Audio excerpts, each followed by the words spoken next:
கொஞ்சம் ஒதுக்கி ஒதுக்கி அப்படியே ஃபுல் டைட் அடிக்கும்.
சுதந்திர இந்தியாவின் கதாநாயகராகவும் தந்தையாகவும் போற்றப்பட வேண்டிய மருதுபாண்டியர்களை வந்து தூக்கில் போட்ட 224வது வருஷம் இன்னைக்கு இந்தியாவில் இருக்க ஒருத்தருமே யூனிஃபார்ம் சர்வீஸ்லேருந்து நம்மளை மாதிரி சிவிலியன்ஸ் வரைக்கும் அனுபவிக்கக்கூடிய சுதந்திரத்தினுடைய கதாநாயகர்கள் அவங்க தான்.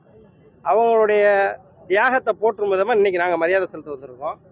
ஆனால் இப்போ இன்றைக்கி இந்த சிலை வந்து கலைஞர் வச்சது, திருப்பத்தூர் போகிறது வந்து அண்ணன் ராஜகண்ணப்பன் வச்சது, சென்னையில் சிலை வச்சு கொடுத்துருக்காங்க, செவரகோட்டையில், சித்தூரில், அப்படியே மாநிலம் கடந்து அவங்களோட புகழ் பரவுறதுக்காக எல்லா வேலையும் நடந்துகிட்டு இருக்கு. ஆனால் அதிகார வர்க்கத்துக்கு வந்து இவங்க யாருன்னே தெரியலை.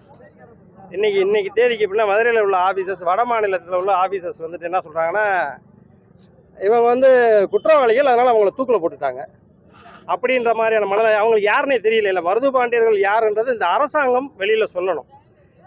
உலகத்தில் வந்து 66 நாடுகளில் இந்தியாவில் தமிழ்நாட்டிலிருந்து பேசப்படக்கூடிய ஒரே ஒரு மன்னர்கள் நடத்திங்கன்னா மருதுபாண்டியர், சின்ன மருதுபாண்டியரை பற்றியும் பெரிய மருதுபாண்டியரை பற்றியும் 66 நாட்டில் சாகான்ற கிளாஸில் ஆர்எஸ்எஸ் கிளாஸ் எடுக்குது. 2 மணி நேரம் பேசுகிறாங்க. வேறு தமிழ்நாட்டில் எவ்வளோ தலைவர்கள் வேறு யாரை பற்றியும் பேசுகிறதில்ல. அதனால் நேஷ்னல் புக் ஆஃப் ரெக்கார்ட்ஸில், அதாவது தேசிய ஆவண காப்பகத்திலிருந்து தமிழ்நாட்டிலிருந்து உச்சரிக்கப்பட்ட பெயர் என்பது சின்ன மருதுபாண்டியரும் பெரிய மருதுபாண்டியரும் மட்டும்தான். வேறு யாரை பற்றியுமே பேசலை. அப்படிப்பட்ட மன்னர்களுடைய புகழுக்கு ஒரு அதிகாரிகளோ அதிகார வர்க்கமோ அரசியல்வாதிகளோ வந்து அவ்வளோ பெரிய முக்கியத்துவம் கொடுக்கல. முக்கியத்துவம் கொடுக்காதனுடைய பாதிப்பு எப்படின்னு என்னென்னா, எந்த நாட்டிலையுமே வந்து ஒரு வம்சத்தோடதெல்லாம் யாரையும் அழிக்கவே இல்லை. அந்த சம்மந்தப்பட்டவங்களை பிடிச்சிருக்காங்க, தூக்கில் போட்டிருக்காங்க. ஆண் வாரிசே இல்லாமல் மொத்த பேரையும் கொண்டுட்டு மிச்சம் இருக்கிறவனை பூராதி நாடு கடத்துகிற 15 வயசு பையனை நாடு கடத்தியிருக்காங்க. அப்படிப்பட்ட மிகப்பெரிய தியாகத்துக்கு சொந்தமான சமூகம்னா எங்கள் சமூகத்துக்கு வந்து அரசாங்கத்திட்டேருந்து இதுக்கு வந்து எந்த பெனிஃபிட்டும் இன்றைக்கு வரையும் கிடைக்கல. இன்னைக்கு இப்போ வன்னியரசு பாட்டாளி மக்கள் கட்சி ஒரு போராட்டம் நடந்துச்சு. 21 பேரை சுட்டு கொண்டாங்க. போலீஸ் துப்பாக்கி சூட்டில் இறந்து போயிடுறாங்க. 21 பேரோட தியாகத்திற்கு அவங்களுக்கு வந்து எம்பிசி இடஒதுக்கீடு கிடச்சிச்சு. இன்றைக்கி அவங்களுக்கு அதில் உள்ஒதுக்கீடு எங்களுக்கு 10% கொடுக்க முடியும்னு ஒரு கவர்மெண்ட் கொடுக்குது.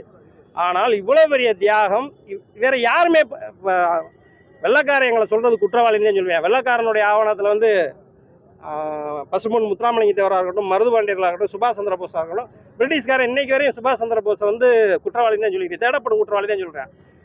தேவரை வந்து என்எஸ்ஏ ஆக்டில் தான் அரெஸ்ட் பண்ணாங்க. 7 வருஷம் உள்ளே இருந்தார். வெள்ளைக்காரனுடைய ஆவணத்தில் இருக்க மாதிரியான ஆக்டிவிட்டீஸை இன்றைக்கும் தொடர்ந்து இருந்துச்சுன்னா எங்கள் சமூகத்திற்கு உண்டான ஒரு இந்த இவ்வளோ பெரிய இப்போ இவங்களோட நினைவு நாளில் இப்போ கொண்டாடுறது எப்படின்னா தமிழ்நாடே கொண்டாடணும், 10 கோடி மக்களும் கொண்டாடப்பட வேண்டிய ஒரு தலைவர். ஆனால் ஒரு சமூகம் கொண்டாடக்கூடிய ஒரு தலைவராக சுருங்கி போயிடுச்சு. குறைந்தபட்சம் அந்த சமூகத்திற்காவது நன்மை வேணும்ல. நாங்கள் வந்து ஆக்சுவலாக வீட்டுக்கு ஒருத்தன் செத்துருக்காங்க, வீட்டுக்கு ஒருத்தன் சொத்தை இழந்திருக்காங்க. இவர்கள் உறுதிக்கோட்டை ஜமீனும் சிறு அரண்மனை சிறுவயல் ஜமீன்றது பெரிய ஜமீனு, மொத்த சொத்தையும் பறிமுதல் பண்ணிட்டு அப்படியே வேறு ஆளாக வெளியில் விட்டுருக்காங்க, நாடு கடத்தியிருக்காங்க. இவ்வளோ பெரிய தியாகத்துக்கு சொந்தமான எங்கள் சமூகத்திற்கு என்ன அங்கீகாரம் கொடுத்துருக்கு? இந்த அங்கீகாரத்தை நிலைநாட்டணுன்றக்காக இந்த மாதிரியான நினைவு நாளில் சொல்கிறோம். அகமுடையர்களுக்கு உண்டானது தனி வாரியம் வேணும்னு சொல்லி இது ரொம்ப நாளாக கேட்டுக்கிட்டு இருக்கோம். இதை வந்து எங்களை வந்து வாரியர் ட்ரைப்ஸாகவே இப்போ எங்களில் வந்து இங்கே கல்லர் மரவரோட சேர்ந்ததுன்றாங்க. கல்லர் மரவினருக்கு வந்து சீர்மரவினர்ன்ற ஒரு டிஎன்டின்னு ஒரு அங்கீகாரம் கொடுத்துருக்கு. மிகவும் பிற்படுத்தப்பட்டவர்ன்ற ஒரு சலுகை கிடைச்சிருக்கு. அகமுடையருக்கு என்ன சலுகை இருக்குது? எந்த சலுகையும் இல்லை. எங்களுக்கு அரசாங்கம் வந்து ஒரு சலுகை கொடுக்கணும். அதுக்கு எங்களை வேற ஒன்றும் வேணாம். எங்களை வந்து வரலாற்று ஆய்வாளர்கிட்ட கேளுங்க, அரசாங்கத்திட்ட கேட்டு அரசாங்கம் வந்து எங்களை போர் மரபினராக டிக்ளேர் பண்ணுங்கன்றேன். நான் எங்களை போர் மரபினராக டிக்ளேர் பண்ணி எங்களுக்கு வந்து பிற்படுத்தப்பட்டவர்களை உள்ஒதுக்கீடு கொடுங்க. இதில் எந்த சமூகமும் எங்களுடைய சகோதர சமூகம். இப்போ மருதுசேனை வந்ததுக்கப்புறம் நாங்கள் எல்லா சமூகத்துக்கூடையும் நல்லா இருக்கோம், நட்பு சமூகமாகவே இருக்கோம். தேவைப்பட்டால் கல்லர் மரவரோட சேர்த்து கூட எங்களை போர் மரபினர்னு அனௌன்ஸ் பண்ணலாம், அதில் உள்ள டிஃபிகல்ட்டிஸ் இருந்துச்சுன்னா கூட. அதனால் அரசாங்கம் வந்து இப்படிப்பட்ட போர்க்குடிகளுக்கு ஒரு மிகப்பெரிய லெவலில் ஒரு நன்மை செய்யணும். இது வந்து ஆக்சுவலாக இன்னைக்கு தேதிக்கு வந்து இப்போ தானே போலீஸு, இப்போ தானே உள்துறை, இது எல்லாமே இருந்தது ஒரு காலத்தில். இந்த 3 சமூகம் தான் இருந்துருக்கு. போலீஸாக அவங்க தான் இருந்திருக்காங்க, உள்துறையாக அவங்க தான் இருந்திருக்காங்க, அட்மினிஸ்ட்ரேஷன் அவங்க தான் இருந்திருக்காங்க. அவங்களுக்கு உண்டான அங்கீகாரம் சரியாக கொடுக்கப்படணும். அப்படி கொடுக்கப்படாததுக்கு ஒரு குட்டியூண்டு உதாரணம் இப்போ இன்னைக்கு உயர்நீதிமன்றத்தில் நடந்த ஒரு தாக்குதல் தான்.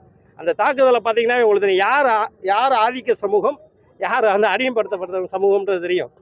நெருக்கி பார்த்தோம்னா பெரிய லெவலில் அடிமைப்படுத்தப்பட்ட ஒரு லெவலுக்கு ரொம்ப சப்ரஸ்டு கம்யூனிட்டியாக நாங்கள் இருக்கோம்.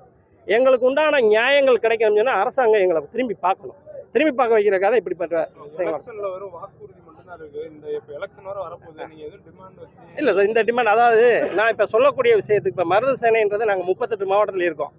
38 மாவட்டத்துலேயும் ஒரு 234 தொகுதியில் 1000 ஓட்டாவது இருப்போம் மினிமம். அதிகபட்சம் 10,000 ஓட்டு இருக்கலாம், 25,000 ஓட்டு கூட இருக்கலாம். இவை அனைத்தும் இது வந்து நாங்கள் வாங்கக்கூடிய ஓட்டு. நாங்கள் போடாதன்னு சொல்லி கெடுக்கக்கூடிய ஓட்டு 25,000 ஓட்டு இருக்கும். இந்த தொகுதியில் இவனுக்கு போடாத, இவங்க நம்மளை வந்து அநியாயம் பண்ணியிருக்காங்க நமக்குன்றது. எங்களுக்கு எந்த கட்சி ஆளுங்கட்சின்றது 2 பேரில் யாராவது ஒருத்ததே வர போகிறாங்க. இவங்களில் யார் எங்கள் சமூகத்திற்கு அங்கீகாரம் கொடுக்குறாங்களோ அது மாதிரி இப்போ ஆக்சுவலாக அதிகார மட்டத்திலையும் அரசியல் மட்டத்திலையும் எந்த ஒரு சமூகம் ரொம்ப அமுக்கப்படுதோ அந்த இடத்துல புரட்சி வெடிக்கும்ன்றாங்க. புரட்சின்றது சண்டை. இன்றைக்கி ஜனநாயக நாட்டில் சண்டை தானே நடக்கும். அதிகாரிகள் பேச்சை கேட்க மாட்டாங்க. அதில் நிறைய பிரச்சனைகள், கான்சிக்வன்ஸ் நிறைய வரும். இதுக்கு யார் எங்களுக்கு ஆதரவு கொடுக்குறாங்களோ அவங்க பின்னாடி நிற்போம். எங்களால் குறைந்தபட்சம் மருதுசேனையினால் ஒரு 50லேருந்து 100 தொகுதியில் வந்து வெற்றி வாய்ப்புன்றது நாங்கள் யாரோட இருக்கோமோ அவங்களுக்கு சாத்தியப்படும். ஓகேண்ணா.